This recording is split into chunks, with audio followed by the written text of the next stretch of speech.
Hello everyone. Today we're going to look at the nodes in Davinci Resolve, and specifically the nodes on the color page. Let's quickly do an introduction of what this window is all about. And if you don't see this window, up at the top there's a node button. Go ahead and click on that.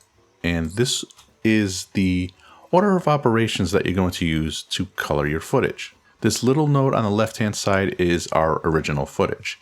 So that's what we're looking at here. This node is a serial node, so this is where we're going to be making our adjustments. If we continue to follow down this line, this is our end result. So again, just remember that this is your original footage. I have this node selected, obviously, because it's our only node. So if I come down to offset and I were to change that to blue, we're looking at the final result over here, which is this one. And it is blue, obviously, because we're taking our original footage, moving it through this node, which we just adjusted down here, and the final result is what we're looking at, changing our footage to that blue color. Now, just to be clear, you're not necessarily limited what you can do in each node. I could come down here, come to our curves, maybe boost up the exposure, come here, maybe put a window, so we're only limiting our changes to one specific area. The problem that you might run into is this may be less confusing in the sense that you won't have a lot of nodes on the right hand side, but there are definitely a couple downsides. And you're actually looking at one right now. If we were to add a window such as this, that limits us if we want to make any other adjustments. In other words, let's say I wanted to turn this footage orange now. If I were to head down here, maybe to our HDR color wheels, and then adjust the temperature on our global settings, you'll notice that it only changed it within that window that we created. So in order for us to do that, we can right click, add node, add serial node, and then now if I wanted to make everything orange, I can go ahead and maybe choose the global settings and make the adjustment that way. Obviously in the middle there, it's that purple color, but that's only because of this node right here. If I were to click on this number to disable it, and get rid of this overlay, now our entire footage is orange. And that's another benefit of doing things in different nodes. Let me go ahead and reset the node grades on these. For example, if I wanted to color balance this, let's come down here. I'll click on the shirt. And then in this one, I'll reset the node grade there. We'll color balance it in this first node. Second node, we'll go ahead and change the temperature, make it a little bit warmer. And then maybe in this third node, I'll select something like her green here. So I'll come over here to the qualifier, select this. Up here is our highlight mode, so I can see what I've chosen. Maybe expand that a little bit.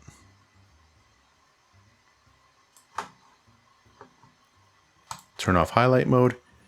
So now that we've had these three different options checked, we can selectively disable them. Now, if we want to see our original footage, we can choose this option up here, and then that's our original footage. But if I turn this back on and we wanted to see what it looks like without the orange cast on it, I can click on this, and that turns it off for us. So this is more of an organizational tool. I have the last node selected. I selected her green here. So I can come down to hue maybe, and I can rotate this. It may not be the best key, but I'm just trying to show you. So now she has the purple in her hair. So now we can click on this and determine whether or not we think that looks the way that we want it to. So you can definitely see a benefit of separating certain actions into different nodes. Obviously, there's a time where you can actually combine certain adjustments on the same node, but for things like this, it may be in your best interest to actually separate them.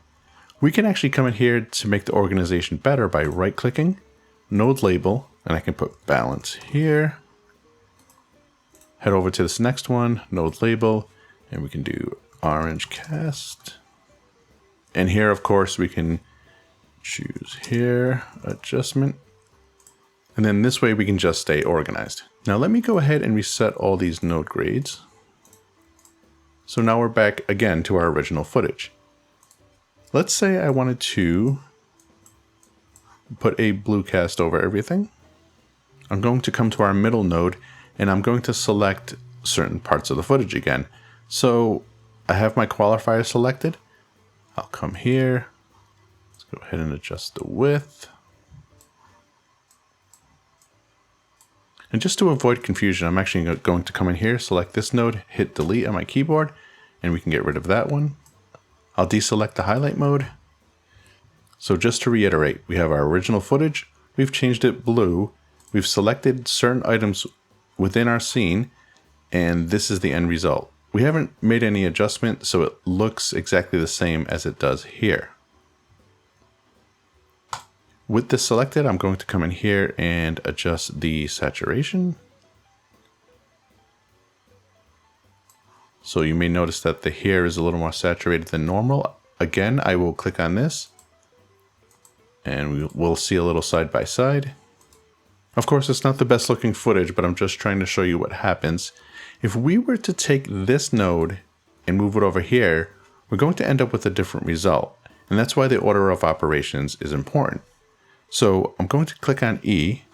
That will extract our node from the node tree.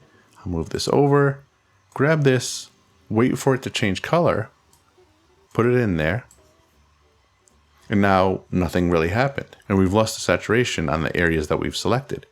In fact, if I come over here to highlight mode, nothing's selected anymore. And the reason that is because we're selecting that from our original footage. Let me take off highlight mode, click this to change it back to our original footage, just to bypass all the grades that we've performed.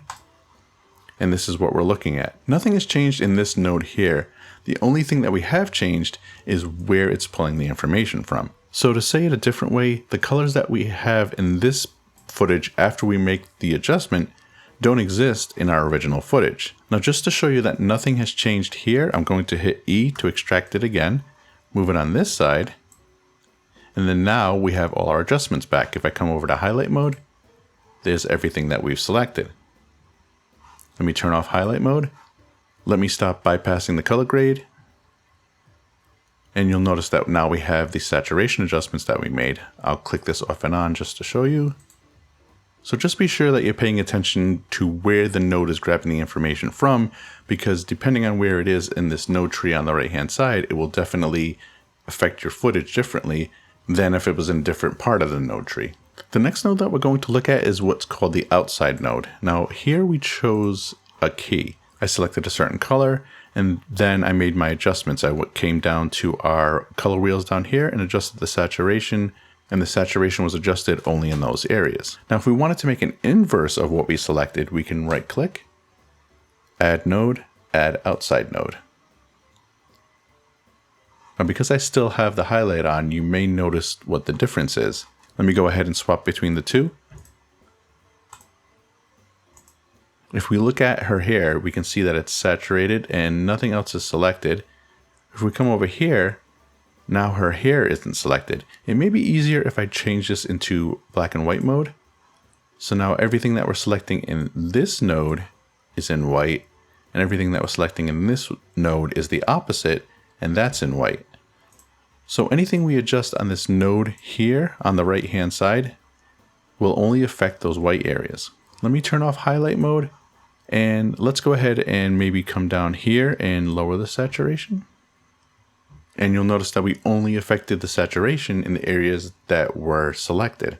And now that we've added this outside node, I did want to bring up another point about these nodes. I'm going to make them a little bit larger here.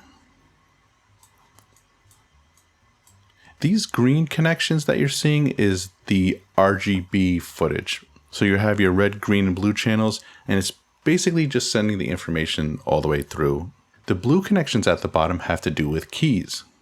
Now I do plan on going to the keying options in a different video, but just keep that in mind that in most cases, depending on what you're doing, you are going to use these RGB connections up here with the different green connectors on each node, but that anytime you see the blue, that has to do with a key. So we've covered serial nodes and outside nodes.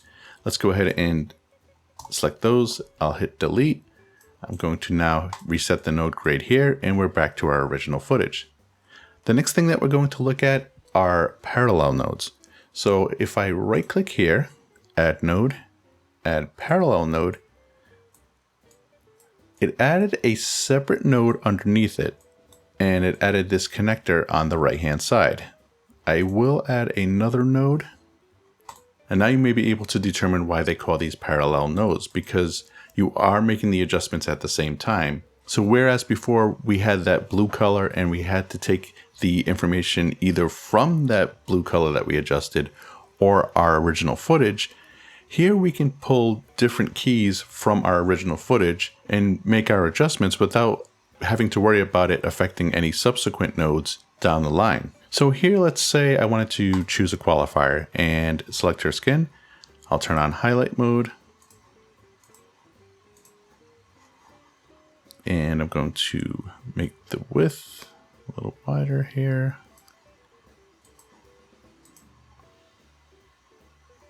All right, and that's fine with me. I'm going to select this mode so I can see what I've chosen.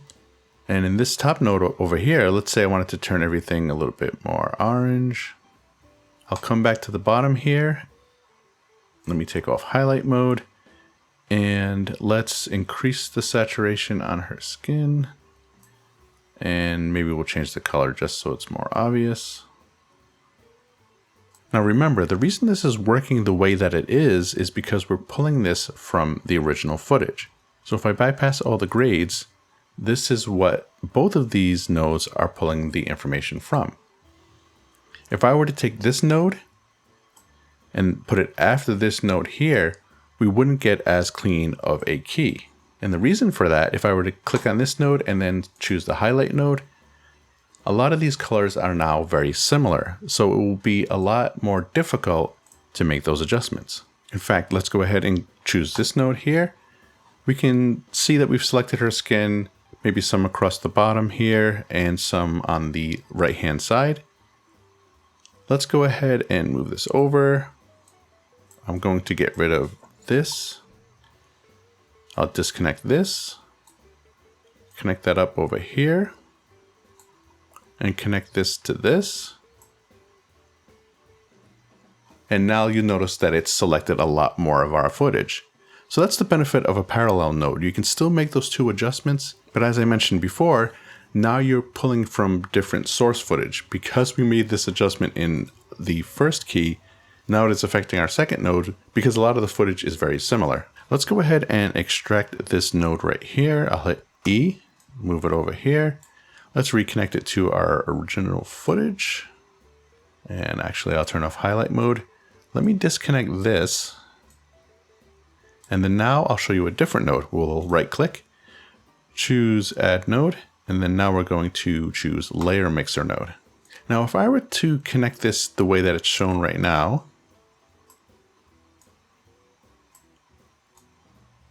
it works as designed. Now let me show you what's happening here. We can actually switch back and forth between parallel node and layer mixer node. So this little node right here, if we right click, morph into parallel node, you'll see that these two are being sort of mixed together. This is good if you want to have more of a natural transition between the two. If I right click and choose morph into layer mixer node, now the green that we selected stays true to the adjustment that we made. What I mean by that is if I were to choose highlight mode, this is our final node. So this is pretty much our final image. If I were to select the key adjustment that we made over here, the color is exactly the same. So whereas on a parallel node, it's sort of a mathematical equation where it mixes the different colors, the layer mixer node treats these as layers. One thing you may notice too is that it almost seems different than you may initially assume. Now, if that was a little confusing, let me show you what I mean. I'll take the highlight mode off. If I were to switch these two options here, let's disconnect it. I'll take the top one, put it on the bottom, take the bottom, put it on the top.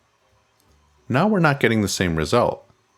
Whatever's on the bottom on this node here takes precedence over everything else. So the reason that we were able to see our key here is because we had that connection on the bottom. And that only works with the layer mixer node. So if I were to come here, right click and choose into parallel and disconnect, we're getting the same result for our parallel node no matter how we mix it. Again, remember how this looks. I will disconnect. And nothing's changed. The other nice thing with the parallel nodes and the mixer nodes is that you can actually add more inputs. So I can right click, add one input. So now I have a third option. I can go ahead and just add another node and continue to make different selections and make different adjustments and go ahead and connect them right here. Same rule applies. This bottom one will take precedence over any other nodes that are connected up here. One last thing I'd like to discuss about parallel nodes is that depending on how they're being used, you could actually come in here and choose this serial node and select a certain part of the footage, add another serial node over here, select a different part of the footage, and continue to just add serial nodes down the line. And for example, if you're choosing different parts of the footage, such as this red right here, and using the different node to select the yellow, you'll probably end up with the same result as if you had chosen a parallel node instead of these two serial nodes. Having said that, again, you just want to keep in mind what you're doing in the process. So in other words, if I were to take the blue in her shirt and make it similar to this color here in this first node, in the second node, if I wanted to key her hair, now it's going to be also selecting the color that's similar in her shirt. All that said, if you didn't want a long line of serial nodes and it just became confusing that way, and you just wanted to organize keys into one particular section, you could actually just come here, right click, add node, parallel. And again, if you're just selecting and keying different parts of the footage, you could even come here, add another parallel node, and do the same thing that way. And this way, you're not having to scroll in and out of your node tree in order to see all your nodes if you had continued to put serial nodes down the rest of this line. However, if your node tree becomes really confusing within this window, you can actually come in here and maybe select all of these, right click, and choose create compound node. This way it's all in one area and it's less confusing. Now, of course, if you wanted to see what was in this node, you could right click, decompose compound node, and you'll have all your original nodes back. But that's just another way that you can stay organized. So if I come up to this color menu at the top and I choose nodes, you'll see that we've covered the serial node. There's a serial before current, and that's pretty much what it sounds like. There's nothing really special about that particular one. It just puts a regular serial node right before whatever node you have selected. Parallel node we've discussed. Layer node we just discussed also. If I choose append a node, that will put it at the end of our node tree, as you see here. And these are really useful, especially if you're using these key combinations on the right hand side. Outside node, we've also discussed. I'm going to skip over this one just for a moment, and you'll notice that we have these other options down here. Let's go ahead and make this less convoluted to look at. So I am going to select these. And actually, let me show you one thing too. You can actually come in here, select these, hit delete, and now there's no node left.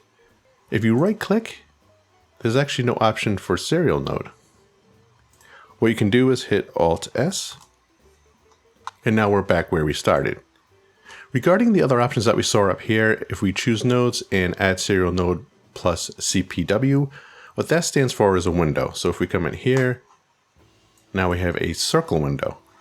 Now that I have this here, let me show you the options that we have when we right click. If we right click and choose add node, we have our corrector node, which is just a regular serial node. I can go ahead and add that in here. If I right click, I can add node and add a serial before, as we discussed, the parallel, layer, and outside. If I right click not on a node and choose add node, we have the corrector, which I just showed you, the parallel mixer, which is where we connect the two nodes into. I'll delete that. Right click, add node, layer mixer, same idea. Key mixer, again, which I'm not discussing in this video, but I will have a video about keys, and the splitter and combiner. I'll click on this right now, and you'll see what the splitter node is. But if we go ahead and delete that right there, come up to color, nodes, and add splitter combiner node, it does the work for us. So whereas if I were to right click and choose add node and then splitter, it will just give me this node and then I'll have to build this myself. So it's nice that we can come up here to color, nodes, and then add the splitter combiner node, and it does the work for us. I am going to come here, right click, and add a node, so we just have a serial on the other side. So what we're looking at here, what it split is the different channels. This is the red channel, the green channel, and the blue channel. So very quickly, just to show you that that's what's happening here, what I'll do is come down to our sizing window. I'll make sure I have node sizing. Sometimes it will say input or something else. Just make sure you choose node sizing. If I choose pan, now you can see that the top one is our red channel. If I come down here to the blue, I can pan it in the opposite direction and you'll notice that that's our blue channel. So if you wanted to, you could actually create this effect. I wouldn't use this to create this particular effect, as there are effects that do stuff similar to this, but something like this would be nice to move in the other direction. So let's say that you have footage where the channels are a little bit off. You could come in here and actually use the sizing down here to make the adjustments so that they line up. The other thing that you could do, if I go ahead and reset the node grades on these, is focus on only one particular channel. You may or may not be familiar, but certain channels may be noisier than other channels. So if I choose highlight mode, now we're looking at the blue channel. So let me go ahead and move in a little bit and maybe go through our footage. And I'm not sure with the YouTube compression if it's going to be that obvious, but I do see a lot of compression artifacts. Not necessarily noise, I suppose, back there, but if I come to the green channel, there's not as much. So what I can do is come over here to our blue channel, choose our noise reduction. I'll choose temporal noise reduction. I will change this maybe to 3 frames, maybe better, and then boost this up a little bit. And then now we've cleaned up that channel. Now I think something like this is better than if we had just added noise reduction on top of everything else. Let me show you what I mean. If we go ahead and choose a certain part of this footage, let me see here. So let's go ahead and save a still, and I'll show you why in a moment. So I'm going to right click on this footage, grab still, come over into our gallery. Now if I come over here and I right click and choose display node graph, I can click on node and then uncheck color attributes, choose motion effects, which is our noise reduction. And then what I can do is take that effect and drag it onto this node on the left hand side. And I'll show you why we're doing that. So I'll take this node, drag that here, and now it's added the effect onto this node. I'll close out of this window, close out of our gallery. So I'm going to deselect this node down here. What we're doing is just disabling the adjustment we made, which is the noise reduction on the blue channel. And I'm going to toggle off the noise reduction on our main footage over here. Keep an eye on the hair. So if I disable it, we get a lot of detail back. The other thing that I've noticed too is it seems to almost shift the footage. To show you what I mean, let's focus on this part of her hair. So if I enable it again, it seems to make things move around. And if you look at this portion over here,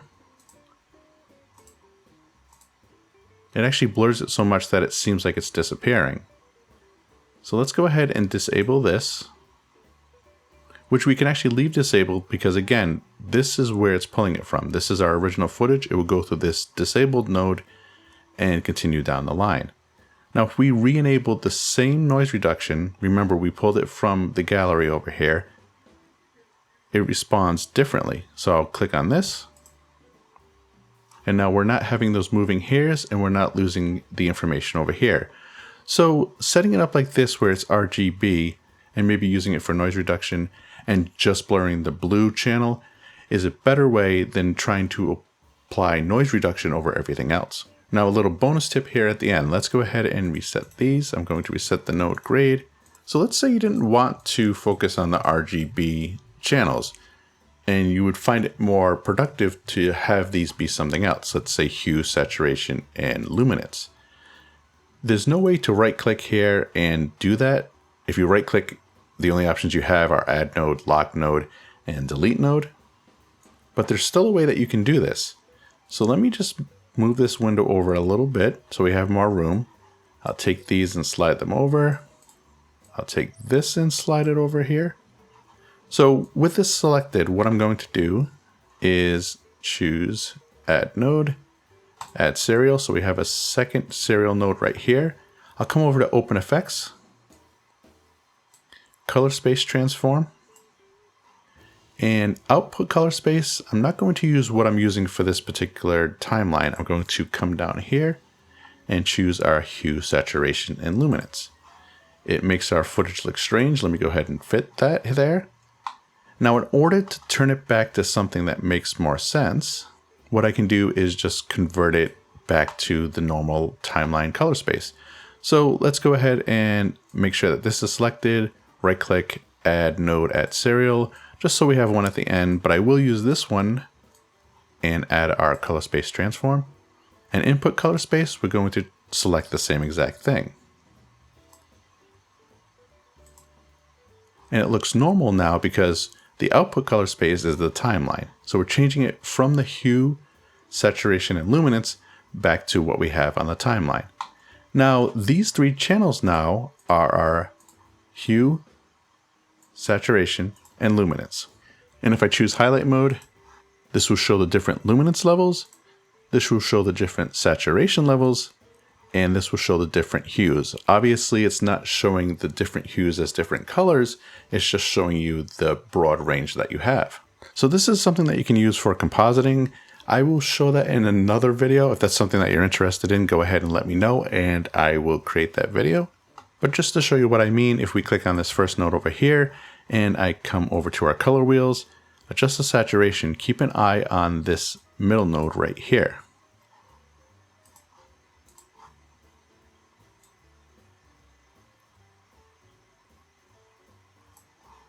Now the other nodes were affected, but obviously not as much as this one. And having said that, that just shows that when you adjust the saturation, it does affect the other channels. Let me go ahead and reset that. Let's come over to our curves. I will adjust the luminance. And you can see that it's affecting this one and this one, but not so much our hue because we're not adjusting the colors. So if I select this again, keep an eye on that top one. And not much is being changed. So this is a good way if you wanted to visualize the different channels, but you didn't want them to just be RGB, which is what you get as default using the splitter combiner. Now this was just an overview of the different options you have for nodes in the color page. You may be able to decipher why this is potentially better than using a layer-based system such as in Premiere Pro. I didn't really address that in this video, along with keying and along with compositing. If that's something that you're interested in, maybe a little side-by-side, go ahead and let me know in the comment section below. All my social links are in the description below. I'm pretty active on Twitter, so if you're not already following me over there, go ahead and do that. Thanks for watching. I'll see you guys in the next video.